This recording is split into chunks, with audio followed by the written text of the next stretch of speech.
daawwattoota keenya kabajamoo iddoo adda addaatti sanii daawwachaa akka jirtan yeroo ammaan tana godina Shawaa bulchiinsa magaalaa Baatuutti argamna. Egaan Baatuun naannoo Oromiyaa keessaa iddoo hawwata turizimii akkasumatti illee iddoowwan qabeenya uumamaa garaagaraatiin badhaatedha. Magaalaa Baatuu akka carraa ta'e guutummaa naannolee Oromiyaa keessaa dargaggoonni keessumattuu ogeeyyiin miidiyaa garaagaraa irratti godinaalee Oromiyaa garaagaraa irratti argaman leenjii kominikeeshinii fi miidiyaa irratti xiyyeeffatan guyyoota sadeen darbaniif magaalaa Baatuutti fudhachaa turuudhaan xumura guyyaa irratti immoo afeerraa irbaata bulchiinsi magaalaa Baatuu nu taasisuudhaan nutis gara kana hara dambalitti dhufne yeroo ammaa qabeenya uumamaa badhaatu daawwatamee hin dhumne keessumattuu turistoota biyya keessaatii fi biyya alaatiif carraa hojii yookiin ammoo madda galii ta'uudhaan tajaajilaa kan jirru harri dambal uumaa addaa jechuunis qabeenya daawwatamee hin dhumne keessumattuu daangaan isaa kan hin mul'anne harri dambal hara guddaadha.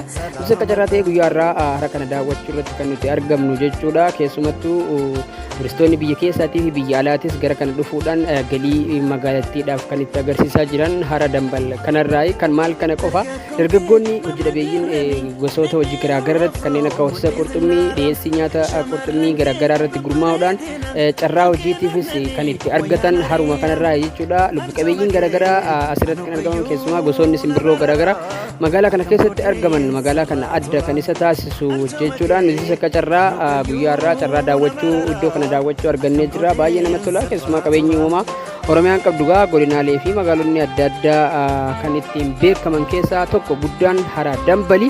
Hara dambal guyyaa irraa dargaggootaa fi kutaalee hawaasa garaagaraa hooggansa sadarkaa naannoo fi federaalaa akkasumatti illee namoota garaagaraa wajjin taanee daawwachuu irratti argamna waan nu faana turtaniif nutis guddaa isin galatoomsannaa carraa argatanitti gargaaramuudhaan bakka kana dhuftanii akka daawwattaniif asuma waamicha isiniif goona galatooma.